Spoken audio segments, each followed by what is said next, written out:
Heart attack में angioplasty क्यों होती है?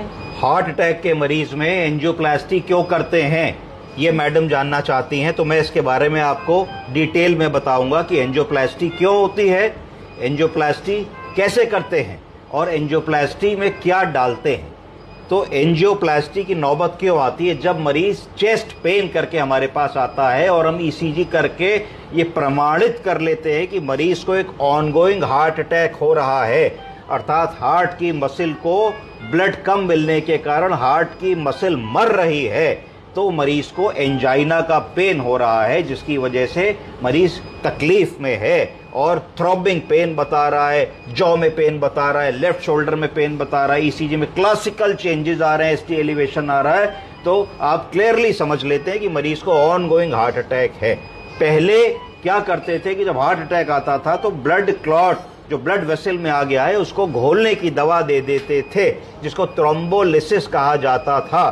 थ्रोम्बोलिसिस करने की बहुत सारी दवाएं होती थी, पहले ज़्यादा इस्तेमाल में आती थी, जैसे स्ट्रेप्टोकाइनेज दवा देते थे, यूरोकाइनेज दवा देते थे। आजकल कौन सी दवा देते हैं?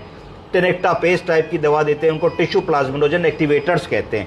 इससे आगे का सिस्टम क्या है? इससे आगे का सिस्टम यह है कि अगर हम तत्काल मरीज को कैथ लैब ले जाएं, कैथ लैब एक ऐसी जगह होती है जहां पे एंजियोग्राफी और एंजियोप्लास्टी होती है, और लिटा दें और किसी भी आर्टरी से अंदर जा करके हम उस नस तक पहुंच जाएं हार्ट की जो बंद है और उसको देख लें, विजुअलाइज कर लें।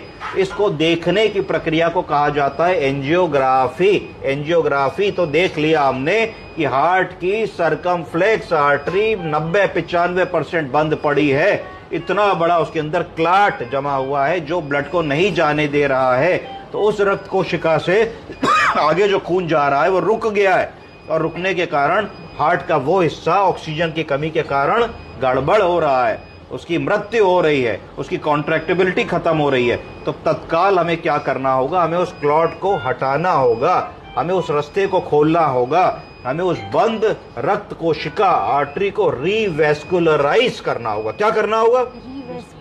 रीवैस्कुलराइजेशन कैसे करेंगे? तो सबसे पहले हम एक गाइड वायर के थ्रू उसी जगह पे जाएंगे, इस आर्टरी के थ्रू होते होते होते होते होते होते हार्ट की उसी नली तक पहुंच जाएंगे, और ये सब हमको सामने एक स्क्रीन पे दिखेगा। स्क्रीन पे दिखेगा कि हम कैसे उस नली तक पहुंचे। जैसे ही हम उस नली पे अपने गाइड वायर को चढ़ा लेंगे तो हम कोशिश करेंगे कि उस क्लॉट के बगल से गाइड वायर को अंदर निगोशिएट कर लें। तो जैसे ही हम निगोशिएट करेंगे गाइड वायर को, तो गाइड वायर के ऊपर क्या क्या चढ़ा होगा? गाइड वायर के ऊपर एक बलून चढ़ा होगा और बलून के ऊपर एक छल्ला चढ़ा होगा। छल्ले को स्टेंड